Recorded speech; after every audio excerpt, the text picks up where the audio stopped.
Hello, all my crafty people out there. It is time for this week's project. And I did a little thrifting this weekend, got a few ideas. And I found something that I normally wouldn't buy for myself, obviously, but we're going to upcycle it. If this is the first time you've been here, my name is Stephanie and I upcycle clothing. Generally thrifted from my local stores and changed into something new to wear, or sometimes an accessory. So that being said, I found this, and no, that's not a pair of shorts. It's a skirt. It's a mini skirt. Haven't worn one this short in well, a while. So anyway, I like it. It fits well. It's cute. But of course I want it to be a little longer without adding denim to it. So we're going to use this white button-down shirt, which I found in the American Thrift, and I've washed it. And I don't know where the tag is, but I don't think I paid very much for it, maybe $4. Because it was a women's shirt in the man's section, of course, because it's got a high-low hemline. So we're going to use this for the bottom, and since it's white, that'll give us an opportunity to add maybe patches or appliques, something to make it kind of cute, boho, maybe some more buttons, who knows. This one, so like I said, probably $4 for that, and this one was $5.99, so not too bad. And it's in great shape. It doesn't even look like it's been worn. It's called Blank, literally BLANK, the brand. So if I find any comps on it, I'll put it up on the screen. And if you like this kind of content, or if you want to see if I can do this, just like, subscribe, follow along, let me know what you think, and I'll catch y'all at the table.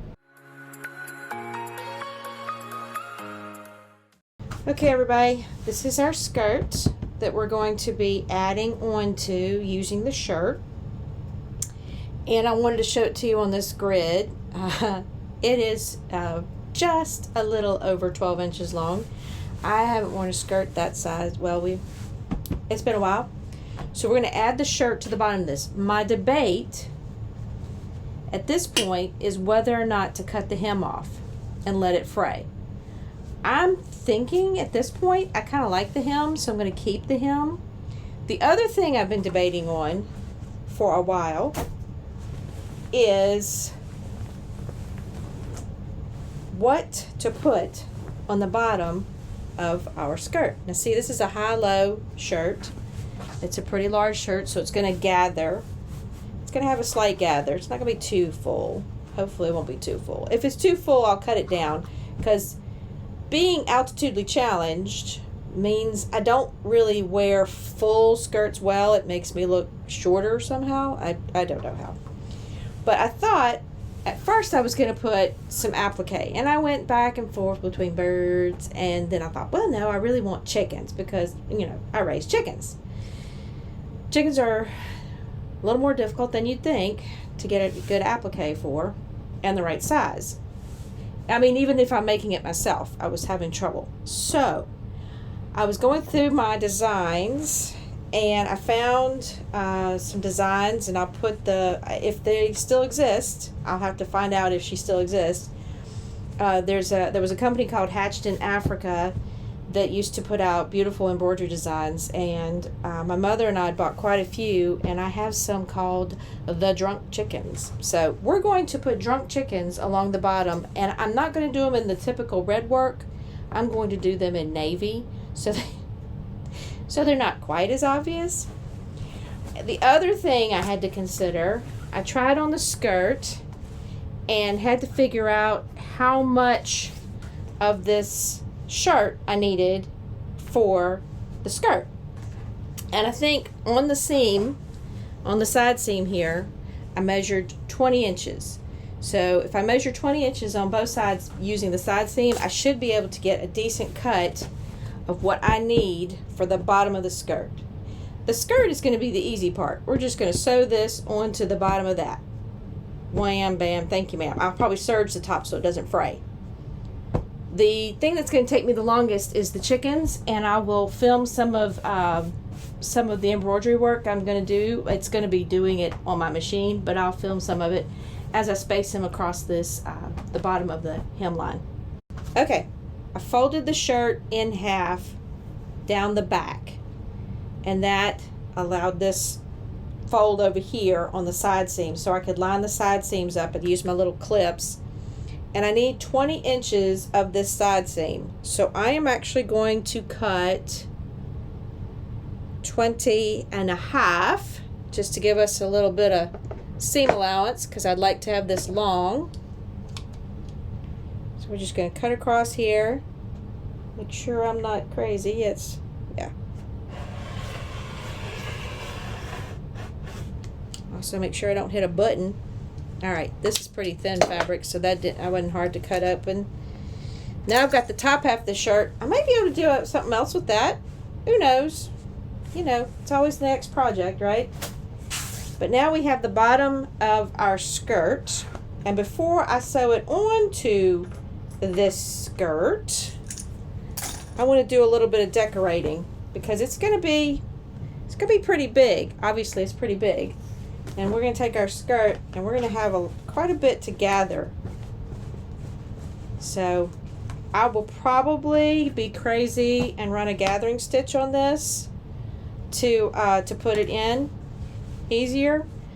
I don't even think I'm going to have to take that button off. I might sew up the placket. I might not. I'm not sure. I don't think it really matters at this point in the game with the skirt. But let me go should I run a serge line around it? I think I'm going to run the serge line around the edge, and then I'll run the gathering stitch around the edge. And yes, it probably will just be one because I'm that lazy. And pull that gathering stitch to fit this this bottom hem.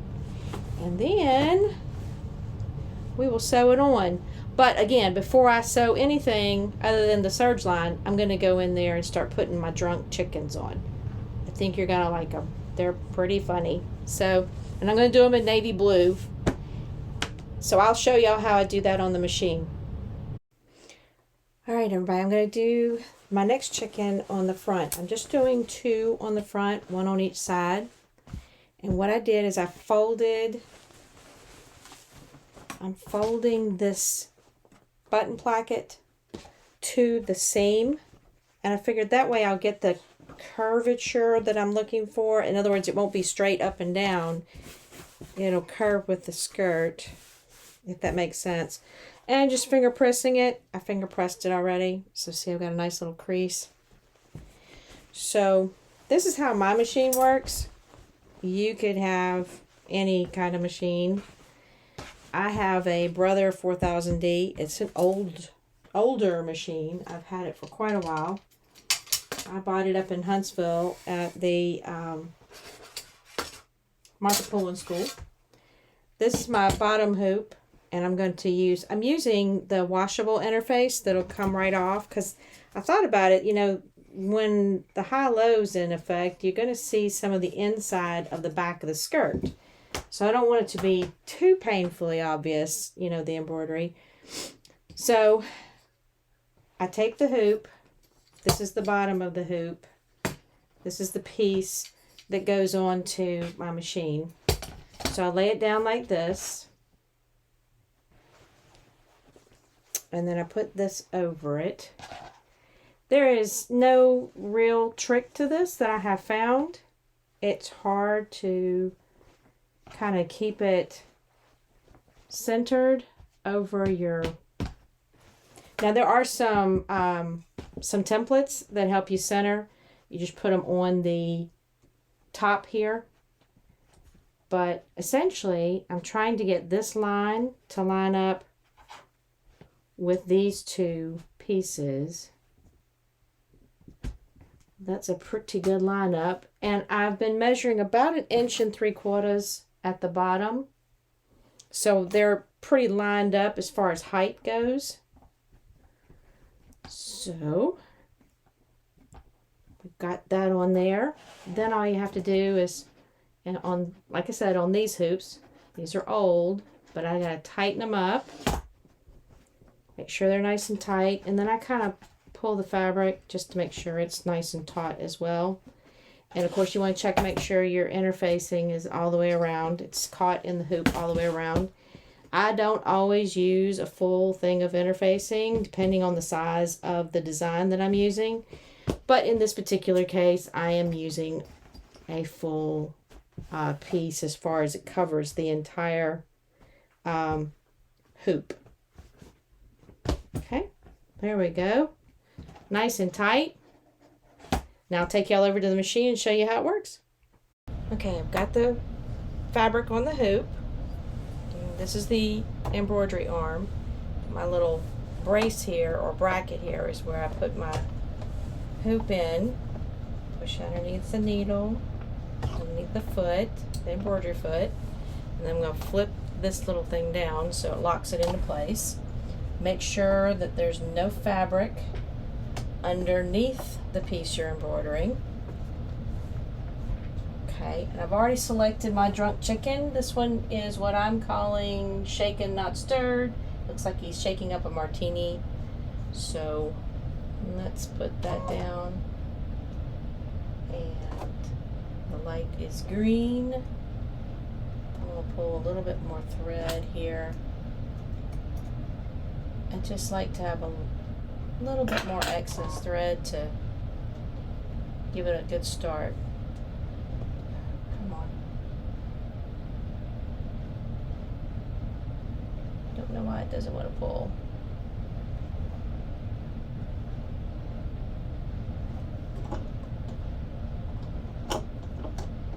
Let's see. There we go. Just one little extra thread back there. Maybe not this much, but my spool is tangled up a little bit. I want to make sure that I get that untangled before I get this thing going. Okay. Put that back in there. Pull this out. Alright, looks like it's rolling right. And I'll clip that little end off before it really gets going. Alright. One drunk chicken. I'm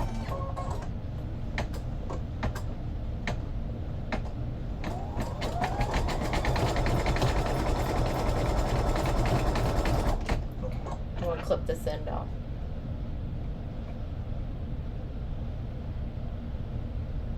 That way it's just one less thing I got to clip when I'm done embroidering. I'll fast forward through here.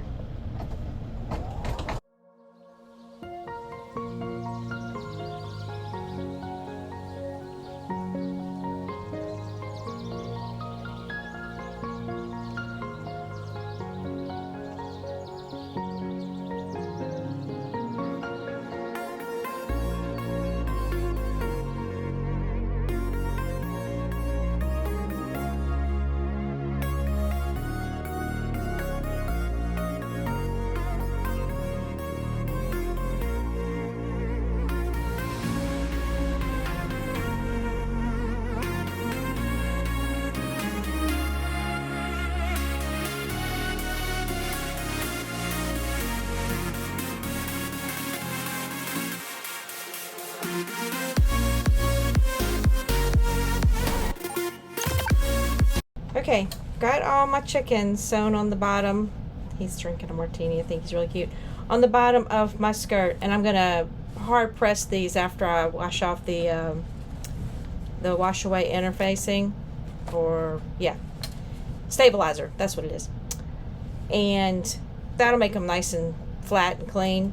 I went ahead and serged the top of the shirt where it's going to meet the skirt, because I'm going to do the skirt over that that part, so I didn't want this to fray, and instead of hemming it, of course, I just serged it.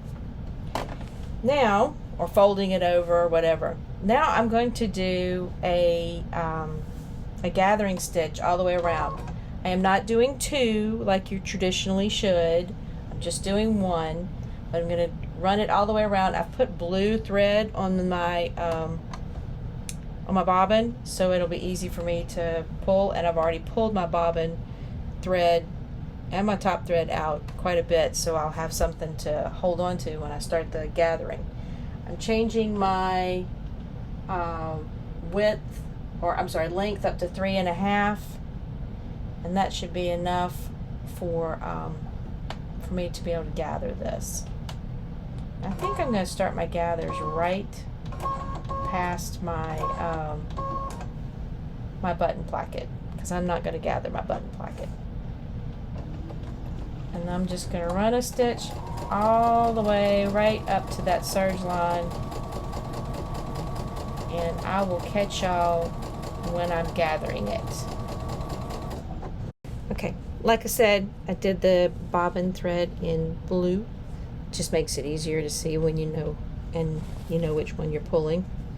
And I'm just going to pull this. I used a 3.5mm stitch, so it pulls really easy, and it just gathers. You just run the fabric down that stitch line as you're gathering it, and pull a little more. Of course, you can pull from the other end too. Now, the reason you generally put in 2 stitch lines is because there's always the possibility that this particular line is going to break, and then you'll have to start all over again. But if you're careful, you use a fairly decent strong thread, you can usually do this without breaking it. You just have to be a little gentle. So I'm going to continue to gather all of my fabric here for my skirt, and then I'll get back with y'all when we're pinning it on to the skirt to do the final sew. We'll be done, I think. Should be. Yeah, I think. Okay, I'm in the process of adjusting the gathers to fit on the skirt. I've got the skirt turned inside out, as well as the shirt that's going to be the rest of the skirt, because I'm putting the serge line right over this hemline, and I've got the back pretty much sorted out. It didn't really need a lot of gathers, so I'm kind of working a lot of these gathers out. And then I'm just kind of pulling and adjusting these gathers, and of course I can adjust them back however I want. And of course I want to button this to make sure that I get the right width to meet the hemline of the skirt. So I'm going to pin these down. I think that's probably about right, and I'm going to pin these down, meeting this in the middle here, and then I'm going to take it over to the sewing machine, and I am going to sew from the right side of the skirt so I can stitch in the ditch right along the hemline. And if I've got the pins in here, hopefully I can. It's going to be kind of blind. I mean, I guess I could sew it from this side as long as I can feel that, but I would prefer to see the seam from the right side. So I'm going to, like I said, I'm going to pin the rest of this on, make sure the gathers are even. There wasn't really a lot that needed, I mean, it needed gathering, but it's not extreme by any means. So I'm going to put the rest of these in, and then we'll meet over at the machine and we'll get this done. Okay, I got it on the machine. I'm putting the skirt in first, because I think I can put my hand underneath it and pull the pins. It's a weird way to do it, but I didn't want to pin it from this side and not have that lined up properly on the inside. It's complicated. So I'm going to stitch in the ditch right along the seam line of the skirt, the hemline, and I'm going to use thread that's the same kind of that denim yellow goldy color. So let me get y'all a little closer, and then I'll fast forward through this.